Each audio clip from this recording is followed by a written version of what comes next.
Praise God. To God be the glory. Let's give clap offering sa atong mga amahan sa pamilya. Happy Father's Day. Salamat kay si Ginoo. Kay nakaselebrate karong tuiga.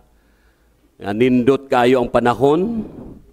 Whether you are a dad or you're soon to be a dad, or you are celebrating the legacy or the memories of your dad, in behalf of the Tagum Alliance Gospel Church, we want to say Happy Father's Day, and we want to honor you and share with you the truth of the Scripture. Mauni pinakanindot kayo. As we ponder, as we celebrate today's Father's Day, we want to go back to the basic and what is written in the Scripture. Because any man can be a father. But only it takes a lifetime to be a dad. Usahay, kusog lang mo amahan ba? Kusog lang mo paanak, pero biyaan ang bata. But a father must be there until gyud sa ilang lifetime, serving the kids. Let us pray. Our Heavenly Father, the source of our strength and our life. On this Father's Day, we thank you, Lord, for the gift of fatherhood and for the love and guidance of our earthly fathers they provide. We pray for all fathers, Lord, that they may lead their families with wisdom, with love and strength, reflecting your fatherly love. Help them, Lord, to be an examples of faith, integrity, and compassion. Bless them with patience and understanding, and grace as they navigate the responsibilities of fatherhood. May they find their strength in you, and may their homes, Lord, be filled with your peace and your presence. And to mothers, to the children, and to all of us today, Lord, allow your word, Lord, to remind us, to warn us, to reprimand us, and to guide us, Lord, according to your word. This is our prayer in Jesus' name. Amen and amen. I will begin with a story. This is a certain jail ministry in the U.S. They called Prison Fellowship. And through that, I really love the ministry because they minister to the prisoners at the same time. They also ministering to the families outside. So both, because they want to reintegrate katong mga inmates to go back to the normal society. Then this group decided, I think it would be good for us to come up with something to celebrate for Mother's Day. So dato laghimo sila pamaagi, then they decided to give free cards for their Mother's Day. Then they distributed to the jail or to the prison cell, and they were surprised. There were more than 1,000 requests for free cards from inmates to be sent to their respective mothers. Bisan pa di ay ang mga tao nga tuwa sa bilangguan, they've been longing for mother's love, and they want really to express their love to their mothers, even tuwa sila sa bilangguan.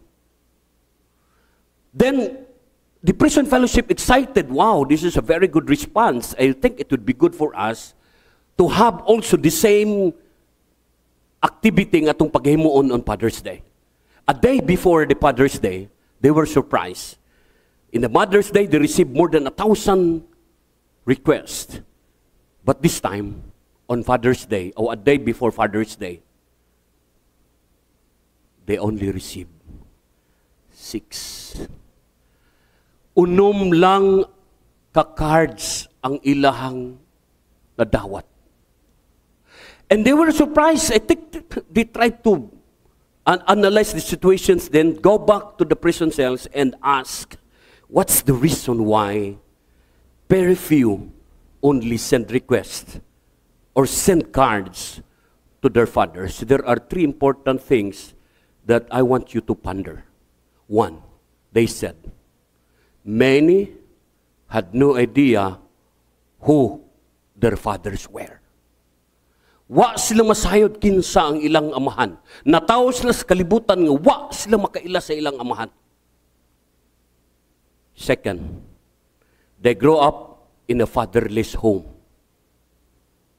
Dunay pamilya, pero wala makita ang amahan. Ug ang ikatulo, absentee father. Most of the cases in the jail right now, even in the US, ang problema nga wala mahimo sa amahan. But this morning, this is not about parodying a father's failure. But I want you, let's go back to the scripture, and we could say, Lord, by God's grace, we can do this. By the power of the Holy Spirit, we can do this. And I have to do this joyfully and unashamedly. Walay kakaulaw, raising the banner of a biblical fatherhood. Please open your Bible with me in the book of Deuteronomy, chapter 6, verses 1 to 9. Deuteronomy, chapter 6, verses 1 to 9. It's so sad. More than 200 siguro tadiri, but only less than 50% are bringing Bibles here. So please, do not assume that your children knows the Bible. We parents must be an example to the believers, including our children. Ang kabahin sa Diyos nun nga amaahan, mauni ang titulo sa ato ang mensahe karon. That's found in the book of Deuteronomy chapter 6, verses 1 to 9. Ang kabahin sa Diyos nun nga amahan. Before I will read the passage, I'll give you the background, at least for you to grasp, to understand what is all about written in chapter 6, especially in verses 1 to 9. To give you the background, they are in the wilderness, and Moses is leading around 600 men or Israelites men, plus women, plus children. And according to theological studies and Bible scholars, it is estimated at the time of this writing, around 2.4 million people around. Kung mag-message relay ta, o 20 ta kabuok, kanang unang mensahe, pag-abot dito sa ika-20, dili na mao ang mahitabo nga mensahe. How much more with this 2.4 million and only Moses is leading and talking to God. Of course, ang powerful nga paghimo sa Ginoo ngadto kang Moses. But he organized, structurally organized, that once he delivered a message, he divided into groups, into the leaders of thousands, leaders of hundreds, leaders of 50s, and leaders of 10. So kung makaya nimo, ikaw na akay napulo, that includes your children. So it's like networking. It's like pyramiding.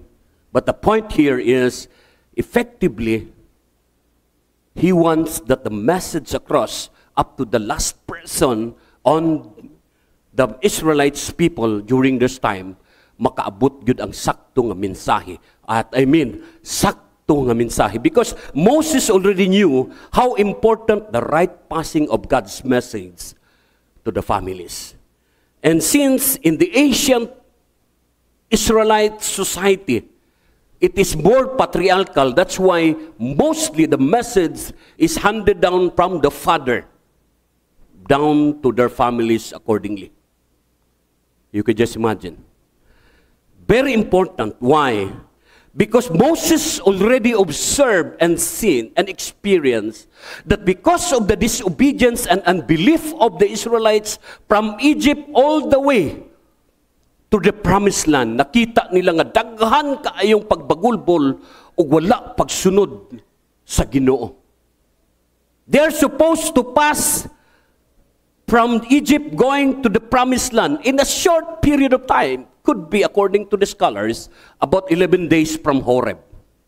But it took them 40 years in the wilderness, wandering in the wilderness for 40 years. Why? Basically because they were not able to grasp what is the message according to the scripture. Gitawag niya ang mga tao, ang giingnan, before crossing to the Jordan River and entering into the promised land, a land that is flowing with milk and honey, paminaw mo kanako. I am reminding you, and this is a reminder to you and to all of us today, a reminder of God's covenant, God's decrees, God's statutes, and God's laws. Mauni ang atong pagabasahon karon. Okay, mauna ni verse 1 to akong pagabasahon. Now, okay, now is shifting and emphasizing this message. Daghan man yang nasulti, but now, para beto na magsulti na, ops, paminaw mo, mauna ni. Now, this is the commandment, the statutes, and the rules that the Lord your God commanded me to teach you, that you may do them in the land to which you are going over to possess it. Iyang gisulat, iyang gisulti kini, but already Moses knew nga dili na siya makaadto sa promised land. Giingnan siya sa Ginoo, wa man kamutuman mo, imo man gibustak pag-ayon ng kwan, di ka kasulod sa promised land. Mo nang iyang gisulti, that you may do them in the land to which you are going over to possess it. Kita ninyo ang how the passage are being structured. That you may fear the Lord your God. Iyahag yung gibalik una. That you may fear the Lord your God. You, parents, your son, the children, and your apo, your sons, by keeping all his statutes and his commandments, which I command you, all the days of your life, and that you may believe longer, or will stay there long. Again, because the society in the olden times is more on patriarchal. That's why the message is purely look at you, your son, and your son's son. But this doesn't mean nga wala labot ang daughters. Okay? Other translation is that you and your children. But in this case, I use the ESV, English Standard Version. You, your son, and your sons. Verse 3. Here, therefore, palikon ako, I will emphasize, grabe ang pag-emphasize ni Moses. Hear, therefore, O Israel, and be careful to do them, that it may go well with you. Kani di ay, mauni ang plano sa Ginoo. Basta dunay obedience, it will always go well with you. Basta dunay disobedience and unbelief, dunagyoy kapalpakan. And that you may multiply greatly. Not just in population, but it will expand economically and financially. As the Lord, the God of your fathers, has promised you in the land flowing with milk and honey. It's my prayer that, Lord, before you will take my life, I want to go that place that you said, a land that is flowing with milk and honey, and that is Israel.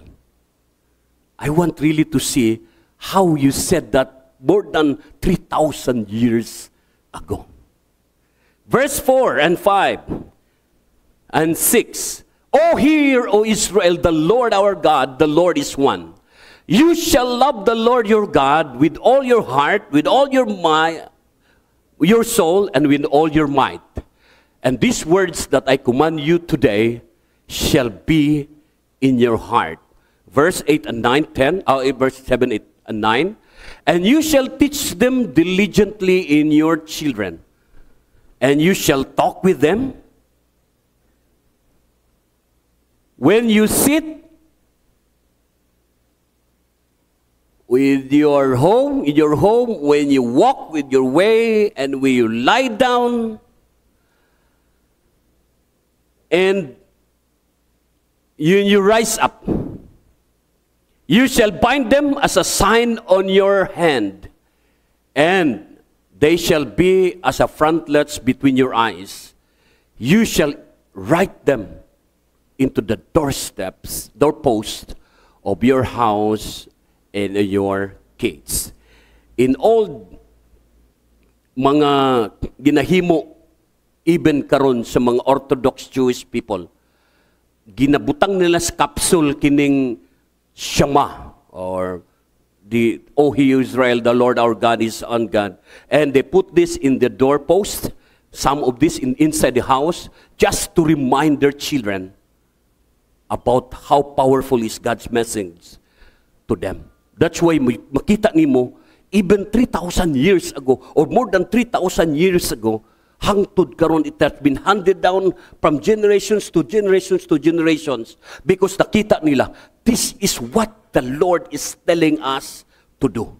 Question: pila ba kami bersikulo ang atong gisulti ngadto sa atong mga naknak og mamatay na kunak, ayaw gyud ni kalimton ning bersikuloha? Can you tell? Or basta ka diskarte ka. Dapat focus gyud, no? Focus gyud ta ani, because this is what the Lord is telling us today. There are 3 directives for all fathers. When I say directives, this is more specific than principles. When I say 3 principles, this is a generic or general perspective. But when I say 3 directives, clear instructions from the Bible for all fathers, and not just for fathers, but all of us today. Number 1 is love God, or love your God personally. Do you really love your God personally? Second, learn God's word inwardly. And third one is let your children, or lead your children diligently. Let's take point number 1. Love your God personally. Verse 4 and 5. Hear, O Israel, the Lord our God, the Lord is one. Or the other translation, hear, O Israel, the Lord our God is one God. And you shall love the Lord your God with all your heart, with all your soul, and with all your might. Or all that you possess. You have to love Him personally. Mauning kanunay ginasulti sa mga bata, 3 years old pa lang ang bata, ginasultian na sa ilang amahan. And this is they called Shema Israel. Shema means hear. Shema Israel. Hear Israel. The Lord our God is one God. You shall love the Lord your God. Wala gyud tudlo nakdiskarte ka. Pag abot ni mo graduate kag high school or college, mo gradiskarte ka, pangita kag kwarta, sayup. And that was the worldly advices that we got. Again, we are being reminded today.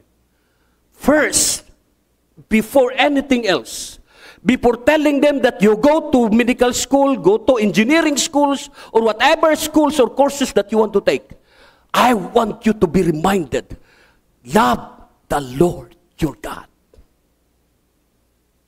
Can you tell to your children this time? In this case, this is a cornerstone of Judaism. This is embedded already in their system, in their minds of every Jewish people. And they have to recite this twice a day. Twice a day.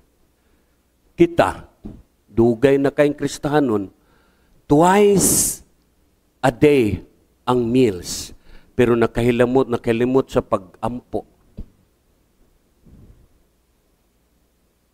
But in this case, they have to be there and memorize this twice a day.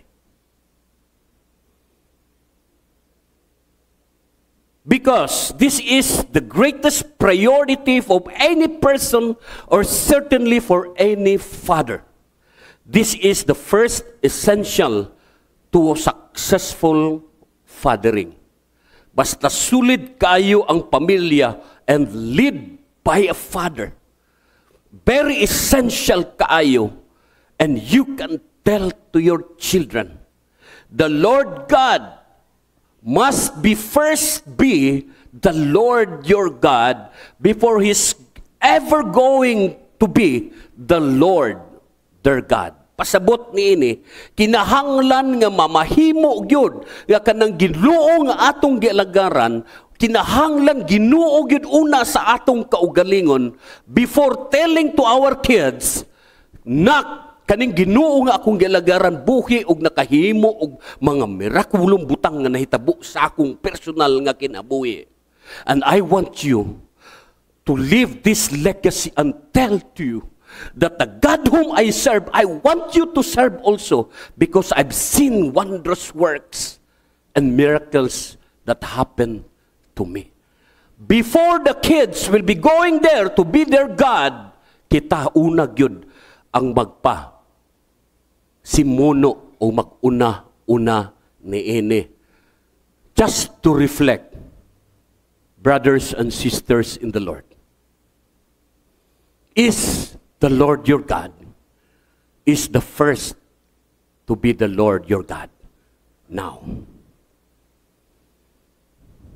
Lisod kaayo ang pag-convince sa mga bata og dili nila makita ang Kristo ug ang Ginoo sa imong kinabuhi. Ang Ginoo nga Dios kinahanglan unsa o una nga mao kini nga ilag yung makita ang Ginoo diha kanimo una before mamahimong Ginoo sa ilang Dios. And you can say, nak, si Jesus dili lang gamay nga parte o bahin sa akong kinabuhi. Siya ang akong kinabuhi. Yesterday, we went to Capitol Sports Complex to distribute coffee and bread. At the same time, trucks. I have really to see to it that my kids will be joining with me. I just tell them, nak, I want you to see and observe. Ayaw pagpugos nga imog yung konberton ang mga tao. Just observe and learn. And I want you to keep this legacy even I'm already gone. I want them that this trucks distribution and gospel sharing must be handed down even when I'm gone. Parents who are here today, how many of you encouraging your children to get involved in missions and church planting?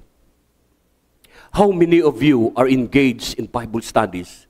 And how many of you are really devoted in learning and telling the society, to the neighbors, to the community, that the God whom I serve is the God is so faithful and true? It's very hard to convince the God whom you serve if cannot be seen in your life. Brothers and sisters, God is reminding you, similar to what Paul has said to Timothy in 2 Timothy chapter 1 verse 5. I am reminded of your sincere faith, a faith that dwelt first in your grandmother Lois and your mother Eunice, and now I am sure dwells in you as well. It is also my prayer that when we fathers are here, when all gone, somebody will tell to your children and to your apo, I am sure that the faith that is in you, it goes well because of your faithfulness of your grandmother. Faithfulness of your mother. akong gibalik-balik, di wa mo grandfather o father gisulat ni Pablo. But besides the point, what I'd like us to be reminded is this. It always runs through passing the faith, passing the baton of this, our faith, to the next generations to come. Praying that the faithful leaders and members of Tagsi long time ago can also be seen by the children now and the next to come, bringing the gospel of Christ because they've seen that the faithfulness of the leaders before them, nakakita sila, wow, this church has been planting so many churches. This church has been supporting missions, and this church is blessed by God because of the faithfulness of the leaders and members of Tagum Alliance Gospel Church. The same is true with us according to Paul. I want and we want to see our children and grandchildren that their faith will dwell in them as well because of our faithfulness. Because the best way to raise children who love God is to love God yourself. Mga kaigsuunan, ayaw gyud itugot sa imuhang mga alalay sa balay or usahay ipiyal na nato sa Sunday school ang mga bata sa ilang pagtuon o pag-amuma. Sunday school is good. Any Christian education platform and programs are good.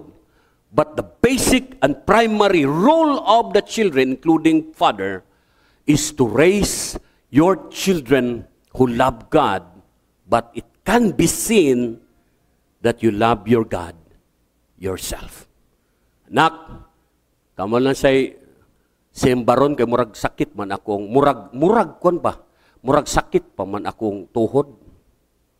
Anak kaning murag mo ulan man kamo lang sa nak murag mauwaw man kumusimba. Nak kan daghang rason.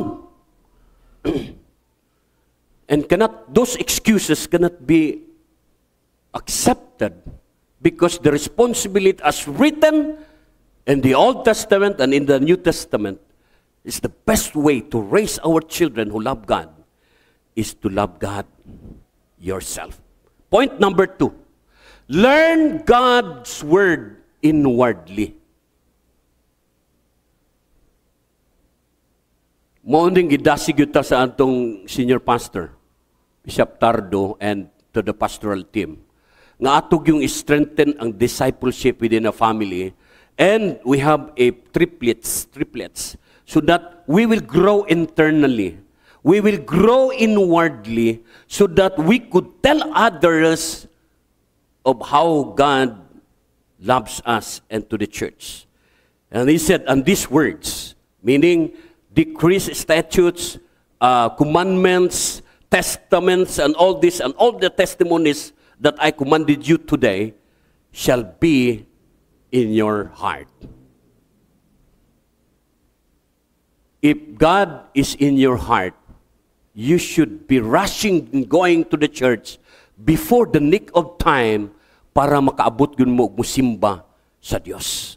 Ayaw mo ari nga hapit na mahuman ng simba. Ang uban, benediksyon na. Ang uban, tunga-tunga na. We should be coming here, learning God's word inwardly, and to tell to our children, to teach is to show. Kinahanglan akong itudlo kini, pero ako yun ipakita kanimo. Because I can't teach what I don't know. Tinuod. You can't teach what you don't know. Sao ni mo pag the Lord is my shepherd, I shall not want. Muna siya gisulat sa Genesis chapter 1 verse 1. Ada na tulubagbag na.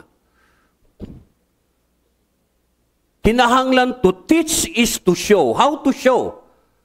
Kinahanglan atong ipakita nga kinahanglan makatuon gyud ta sa Biblia sumala sa iyang kuan, because you cannot also guide where you don't go. Bisan pagunsaon.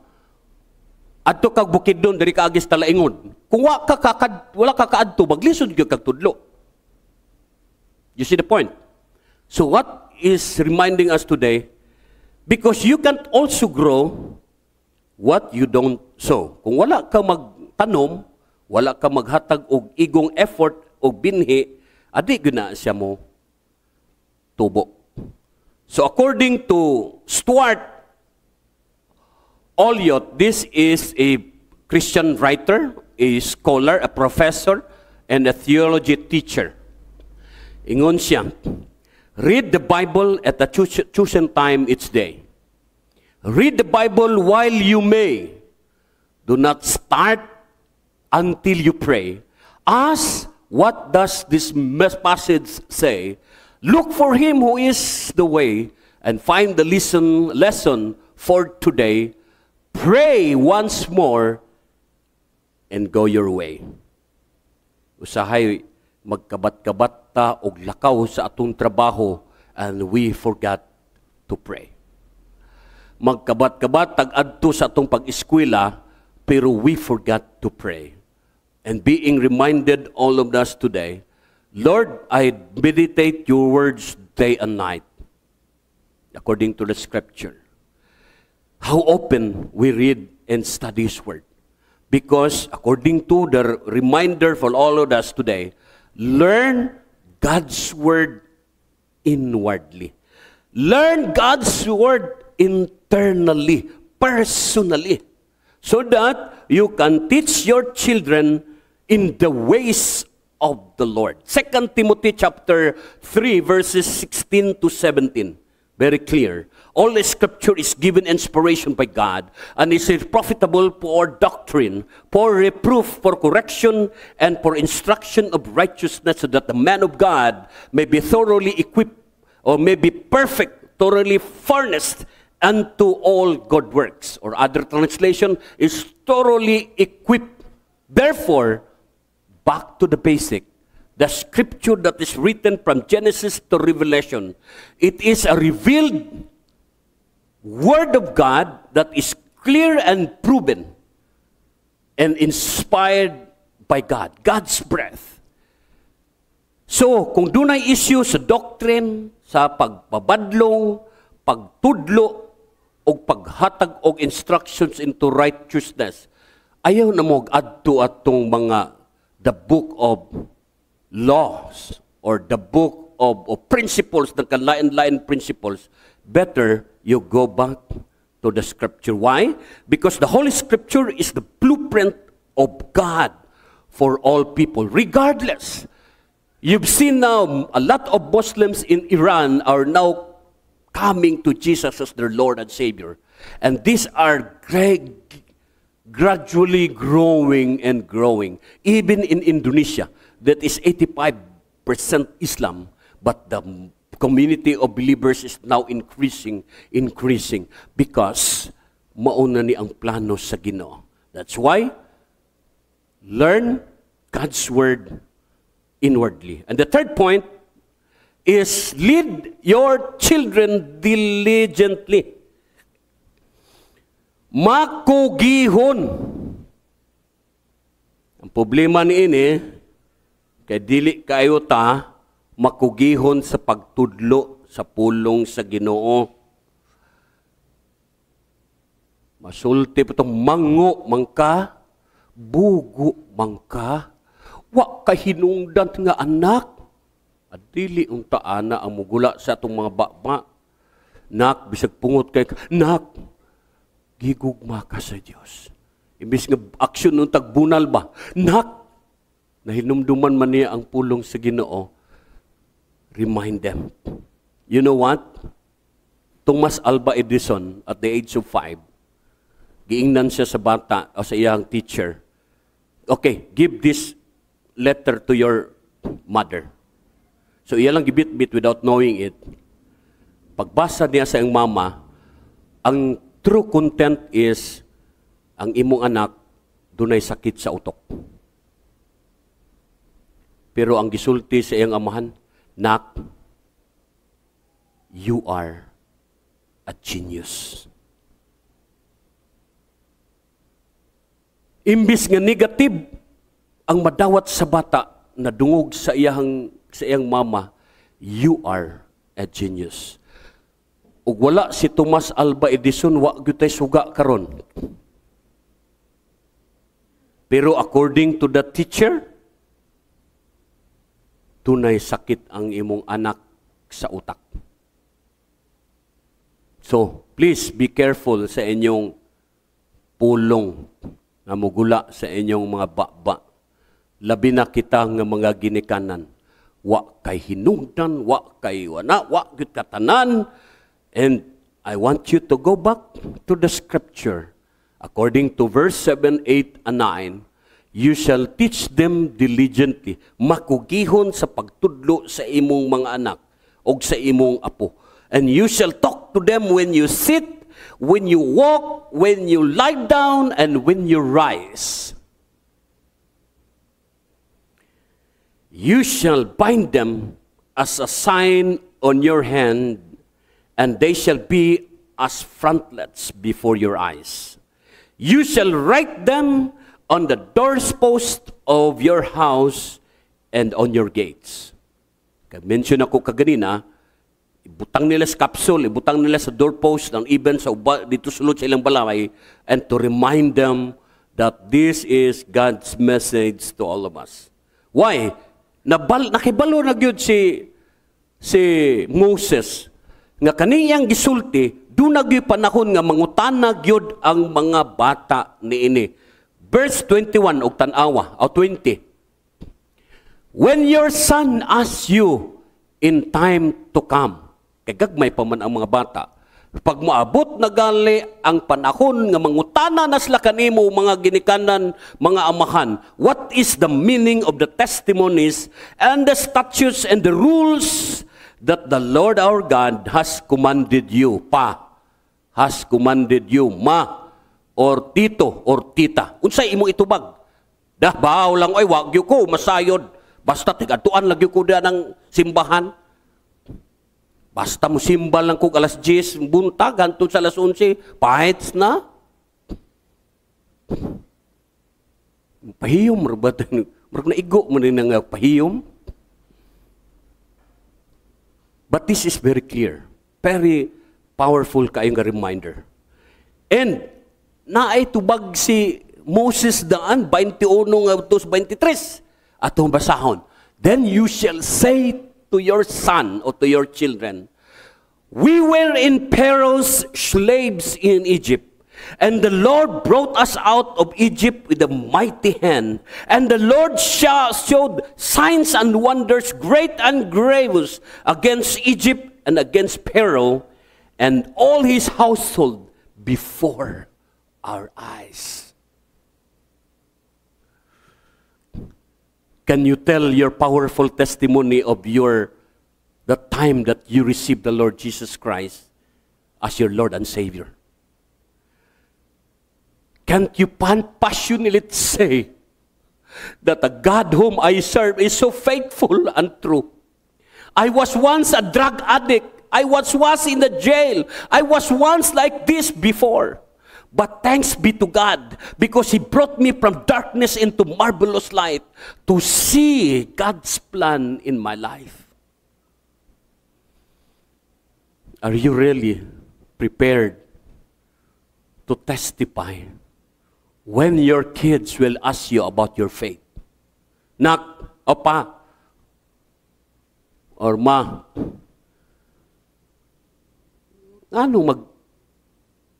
sige mo tagsimba niya ng simbahan niya sa Cantos, Bisan Village, kanang gitawag og Tagum Alliance Gospel Church, nga under siya Kamakop, or Christian and Missionary Alliance Churches of the Philippines. May gisulti ni Lolo, sunod lang taan eh.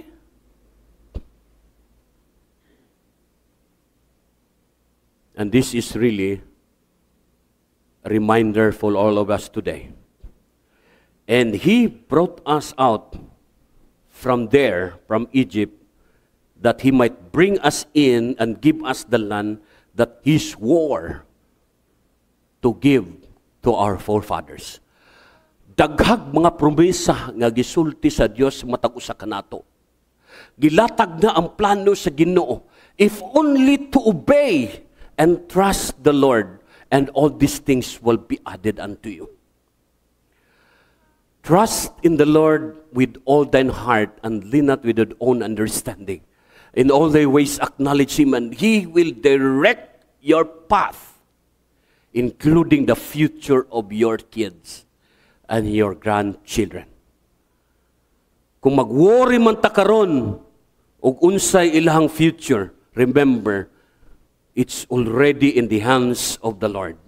Our role and our responsibility really is to remind them to love God and do our part to learn God's word internally so that we could teach our children diligently.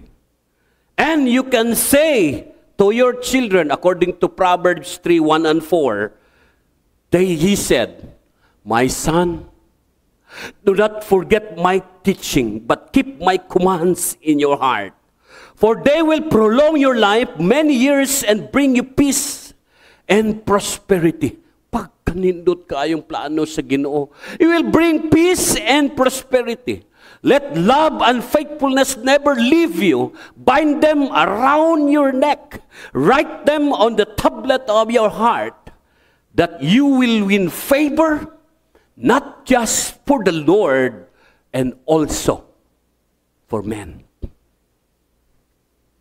Basahan ninyo, picturein ninyo, unya, ingna ang inyong mga anak, tiguwang naman na siya, o bata pa, o inyong mga apo. Recite this in front of them. My apo, my anak, do not forget my teaching. Kana, kung nasayod ka sa imong gitudlo,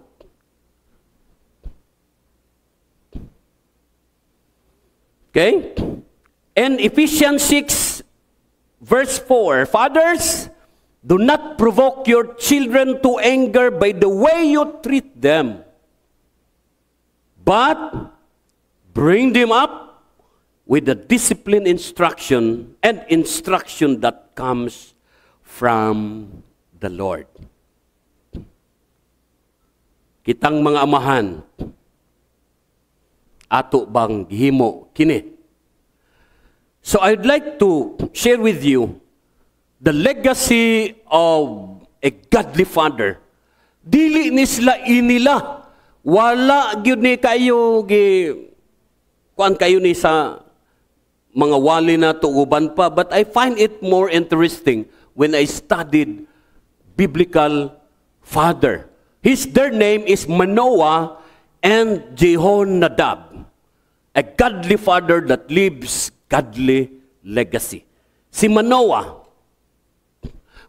is a father of Samson. When his wife told him that an angel that appeared to her with news that she was to become pregnant, unsay gihimo ni Manoah humbly accepted God's will. He asked God for further guidance on how to raise the baby in the way that was pleasing to God.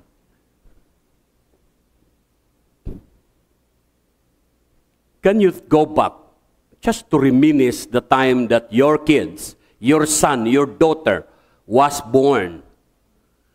Have you kneeled down before the Lord? Lord, give me further wisdom and guidance on how to raise this baby that was born today in the way that you want me to do, that was pleasing to you. Again, this person, si Manoah, wa gyud ilhi, wa kay ni makita, but in Judges 13, it was explicitly stated that Manoah was the father of Samson. Another one, Jehonadab. He was the father who left a legacy. I want to dig deeper, but for purposes of the sermon today, I just come up with a brief and concise explanation, but it would be good to be expanded later. But I want you to go back to read on the slides. He was a father who left a legacy teaching his children to walk in faith and setting strict rules for his family, the Rechabites. These family rules were respectfully obeyed through the generations for more than 200 years, with God using the Rechabites' faithfulness to teach his people an important lesson. It is described in Jeremiah 35. God blessed the Rechabites through Jeremiah, saying, "You have obeyed your ancestor Jehonadab in every respect." Pagkanindot kay, what a legacy. What a legacy when all are gone. And new generations will come and say, "You have obeyed your father, your mother, with every respect. That's why you come early to church to worship. You come to church in the prayer meeting, in the prayer and fasting, and prayer and abstinence, and all this fellowship, because you faithful me and obey your father or your mother or your grandparents in every respect all the way." What a legacy. Just to recap, so that we will not be overwhelmed much of God's message today, is to recap. A legacy of a godly father to his children. There are 3 directives to the fathers, not just to the fathers, but all of us today. First, love your God personally. Do you really love God personally? If you really love God personally, you have to share him to others who doesn't know him yet, so that people will come to know him because of you. Love God personally. If you really love God personally, how many people that you brought to Christ because of your love to him? If not, I think your love is questionable. Because if you really love him, kanang ma-inlove ka sa imong uyab, you will do whatever you can to please your girlfriend to the best that you could para ma-convince nimo ang iyang tamis nga yes. If that is the picture of a relationship between boyfriend and girlfriend, how about if you love God personally? Lord, I love you. Lami ra ba kay tamukanta, and I live to worship you. And niya mo, kanta po kita mo, kanta, Lord, we love you. Pero pangutan na, pila na imong nada. Lord, ambot. Second point, learn God's word inwardly, because you cannot teach if you don't have. Please, learn God's word inwardly. If you want to learn more, our pastoral team and the leaders are willing to teach you, to talk about and teach you about the scripture. I don't know how many of you here are taking notes of the sermon. I used to take notes the sermon long time ago and until now. Akong ginasulat ko ng mga points. When I go back to my, lead your children diligently. There are positive and negative side of COVID and pandemic. And because of that pandemic, I categorically force my kids to share devotional sa among family devotion. Permiro, maglisod yun sila. Always daddy, mommy. But when I introduce and force them, I want you to learn and lead you diligently about this, because in the few years from now, you will be one of the preachers and devotional speakers or exhorters during prayer meetings. That was the pandemic. And my prayer that, Lord, I want to see my kids diligently also obeying, studying, and even share your words.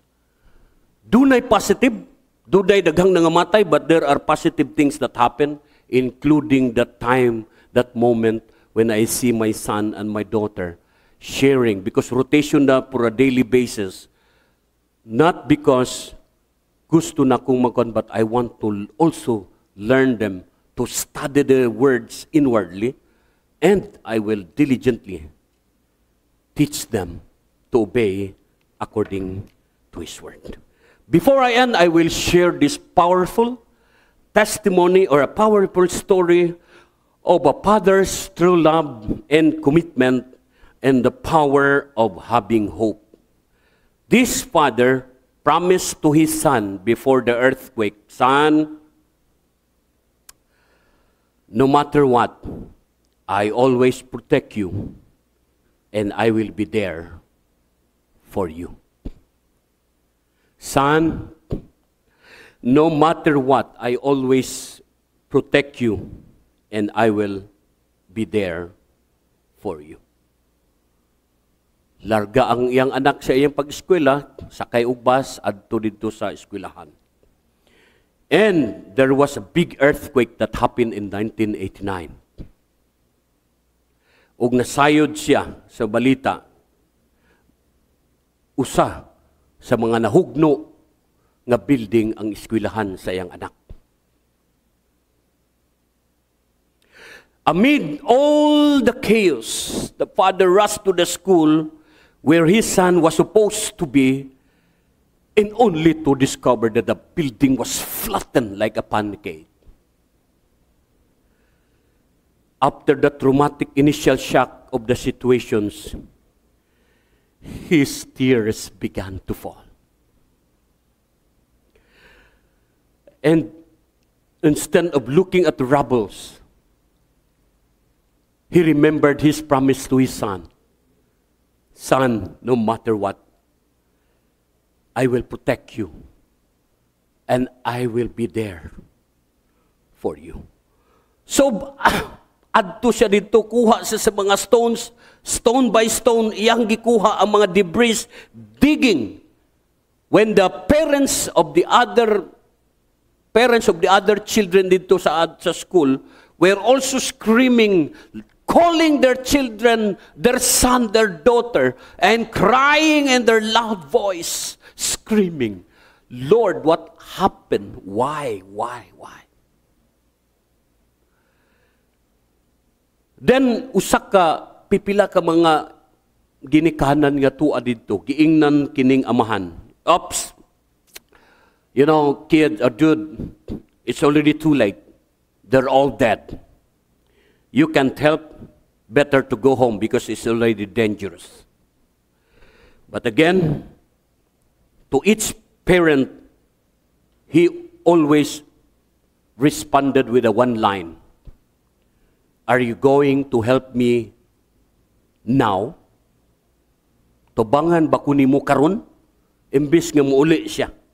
Then he proceeded to dig and courageously proceeded alone hangtod abtan siya og pila ka adlaw nga sige siya og 8 hours, 12 hours, 24 hours, and 36 hours.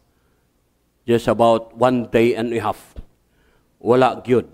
Pero wa gyud siya mawad-i sa iyang paglaom.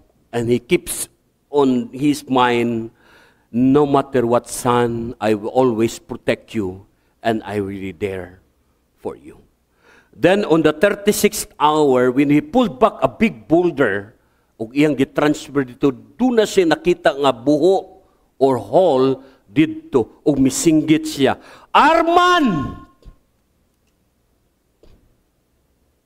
Ug nadungog niya pagbalik, ug niingon ang bata, "Dad! It's me, Dad! I also remember what you promised me. No matter what, you always be there for me. And today, Dad, you did it, and you saved my life."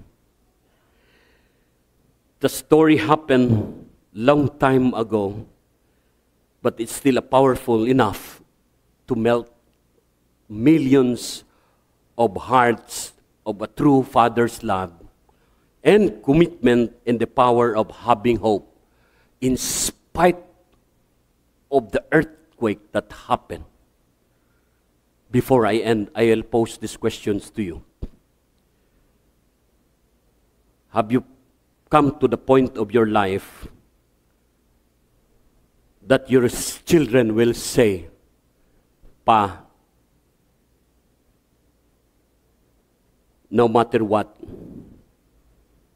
you'll be there for me. Sa kapitos, sa kasakit, sa kalisod,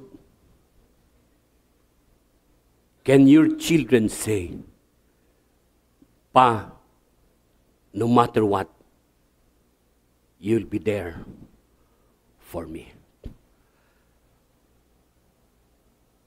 Ang atong pagpamalandong karon, before I end, there are 3 points. 1, giunsa nako pagpakita ang usa ka Dios nun nga kinaiya sa usa ka amahan og pagtuo alang sa akong mga anak.